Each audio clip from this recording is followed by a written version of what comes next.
பிப்ரவரி 1ஆம் தேதி முதல் கட்டாயமாக ஆட்டோக்களில் கட்டண உயர்வு என்பது இருக்கும் என திட்டவட்டமாக தெரிவித்திருக்கிறார்கள் ஆட்டோ ஓட்டுநர்கள் சங்கத்தினர். கூடுதல் விவரங்களை செய்தியாளர் தாய்மானவன் வழங்கியிருக்கலாம். தாய்மானவன், மேலும் இது தொடர்பாக அவர்கள் என்ன தெரிவித்திருக்கிறார்கள்? முழு விவரங்களை பதிவு பண்ணுங்க தாய்மானவன். பெட்ரோல் டீசல் ஸ்ட்ராபெரி சுவையில மட்டும் இல்லைங்க, வருமானத்திலே அதான் பெஸ்ட். ஏக்கருக்கு 10 லட்சம் ரூபாய் வரைக்கும் எப்படி சம்பாதிக்கலாம்னு ஃப்ரீடம் ஆப்பை டவுன்லோட் பண்ணி கத்துக்கோங்க.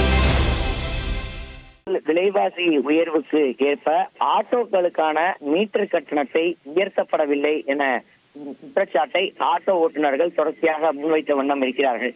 அந்த 2013ஆம் ஆண்டிற்கு பிறகாக பெட்ரோல் டீசல் விலைக்கு ஏற்ப இந்த கட்டணம் என்பது தமிழக அரசால் திருத்தம் செய்யப்படாத நிலையில தாமாகவே முன்வந்து தன்னிச்சையாக ஆட்டோ ஓட்டுநர்கள் சங்கத்தினர் கூட்டமைப்பாக இணைந்து ஒரு கட்டண விவரத்தை அண்மையில குறிப்பா ஆட்டோக்கள்ல 2 கிலோமீட்டர் வரை பயணம் மேற்கொள்வதற்கு 54 ரூபாய் கட்டணமாக நிர்ணயம் செய்யப்பட்டிருப்பதாகவும் வீட்டிருப்பு கட்டணம் என்பது நிமிடத்திற்கு ₹1.50 உயர்த்தப்பட்டிருப்பதாகவும் அவர்கள் குறிப்பிட்டிருந்தார்கள்.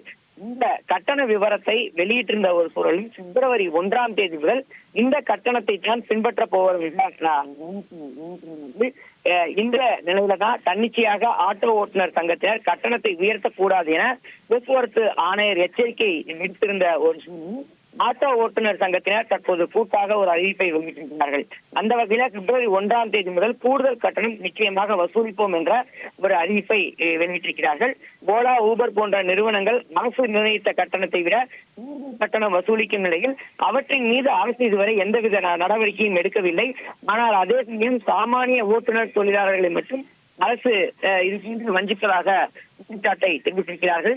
மின்துறை செயலாளர், போக்குவரத்து அமைச்சர், போக்குவரத்துறை ஆணையர், ஆட்டோ தொழிற்சங்கத்தினரை அழைத்து பேசி உடனடியாக கட்டணத்தை உயர்த்தி அரசின் சார்பிலே இந்த கட்டண உயர்வை அறிவிக்க வேண்டும். விவரங்களுக்கு நன்றி தாய்மானவன்.